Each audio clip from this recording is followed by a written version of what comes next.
You're listening to the Cyberwire Network, powered by N2K.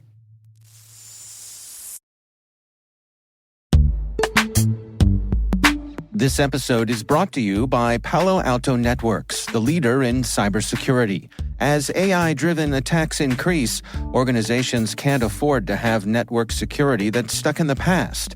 Discover how Palo Alto Networks can help you predict what's coming and proactively secure against it with a zero-trust, AI-powered network security platform built to secure whatever, whenever, wherever. To learn more, visit paloaltonetworks.com/network security platform.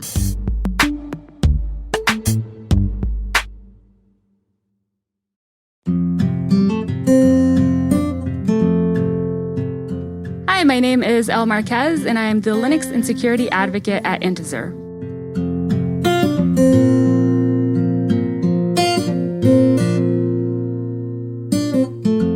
So it's really funny. I always thought that, I was either going to go into the church or I was going to grow up and, take over the family farm.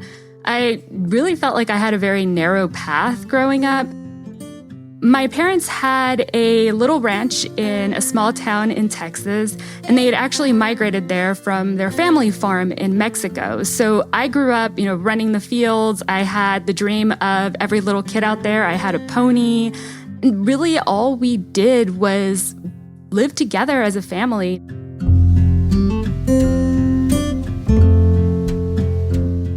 I have a bit of a different start than most people.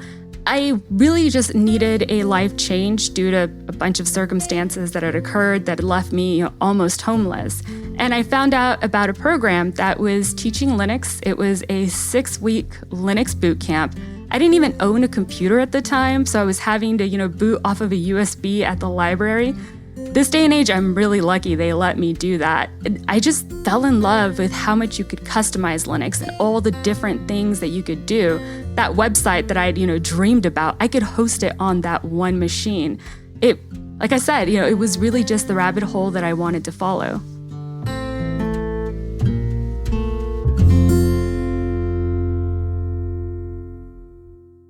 I was always, the artistic kind. I was always like, whatever happens, happens. And my first time actually managing a Linux box, the thing that happened was a kernel panic. So that taught me really quickly that I needed to be more careful and just learn to think a different way.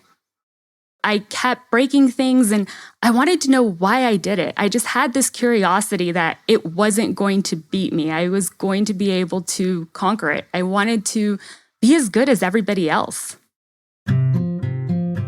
It's been a crazy, crazy journey. I started out as a Linux admin in, one of the biggest managed service providers, and I really just got, thrown into the deep end. I was managing strategic account, major enterprise accounts. It was terrifying, but it was one of those you can't mess up or you're going to cost a company a lot of money. So it really dove me into studying more. Honestly, I didn't end up liking it. That was one of the jobs that had to be done in such a specific way that I didn't feel like I could flourish. So at the time, OpenStack was the big thing. And I went from, I don't know what this is, to, certified administrator in like 60 days. It was just fascinating because you were creating something out of nothing. I was lucky enough that a CEO for a different company saw me presenting, and his literal words to me were, "Why don't you work for me?" So I said, okay, let's give this a shot, right? If you don't try something new, then why not do it? And at this point, I am 3 years into my career. So one job every single year. I had fun with that. I got into podcasting, education and teaching others, just kind of really went through the base of everything that I did. Then I attended a BSides Conference, and that was it. I was in love with security. So 6 months ago, I got to be able to start my first security position, and I'm just so excited and so grateful. The first year that I started out as an admin, and I've told this story so many times, and it still makes me reflect. It still almost makes me tear up a little bit because I'm 6 months in. I'm learning. I am trying everything I can. And another admin reviews my work, and his feedback to me and my manager were the words, "I could automate you." At that point, why even keep trying? I am putting everything that I can into this. To me, it really was an obvious sign that no matter how hard I tried, I just wasn't going to be good enough.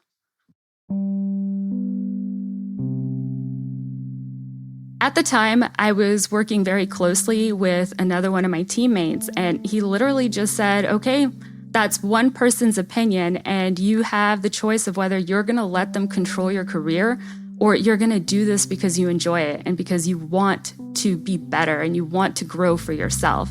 And that really just spoke to me. It was having somebody else believe in me when I couldn't believe in myself. I was so grateful for everything that everyone had done for me, for every teacher and every person that had spent the time to teach me and help me grow. I just felt like I owed it to others. I owed it to the community to give that back. I guess I've always been one of those play it forward type.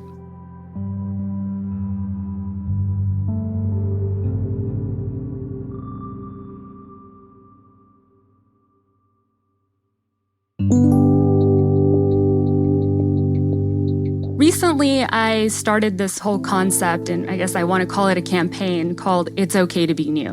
And that's the first thing that we really need to learn, is that no matter how long you've been in the industry, you need to be new. Technology changes so quickly. So if you're not new at something, you're stagnant, and why bother? So if you're new to the industry, you're in the same place as everybody else. You're discovering something new, and you need to understand that that's okay. That's where we all are. And I always tell people I never want to be a subject matter expert, because that means that I've reached the point that I don't feel that I need to grow more. So it's okay. It's okay to be new, and you belong, and just keep learning. Do it because you're passionate about it. If I had one final piece of advice to everybody, is just be unapologetically yourself. That's how you're going to stand out, and that's how you're going to enjoy this journey. I've been blessed to work for a company that's just really open to my ideas. And what I'd like to do is get some more hands-on experience. I'm delving into DFIR. From there, they're going to let me, really transition into the research team. I don't know what the end goal is, because I think it's going to change every time I see something new that I want to chase.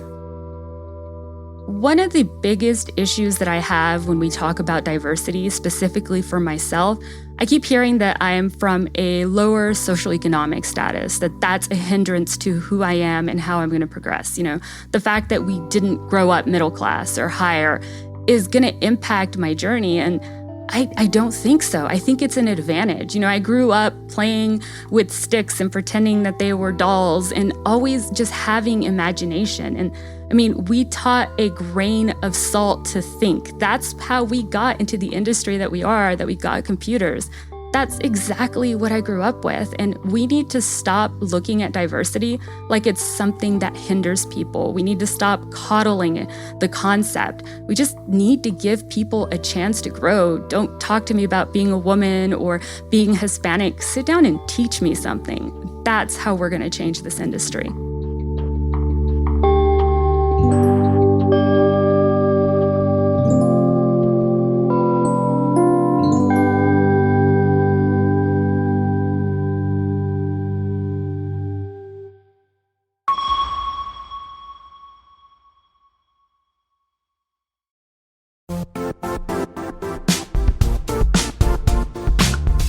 Now, a word from our sponsor, the Johns Hopkins University Information Security Institute, currently seeking qualified applicants for its innovative Master of Science in Security Informatics degree program. Study alongside world-class interdisciplinary experts and gain unparalleled educational, research, and professional experience in information security and assurance. Interested U.S. citizens should consider the National Science Foundation's CyberCore Scholarship for Service program, which covers tuition and a $6,000 annual professional development allowance, as well as providing a $37,000 additional annual stipend.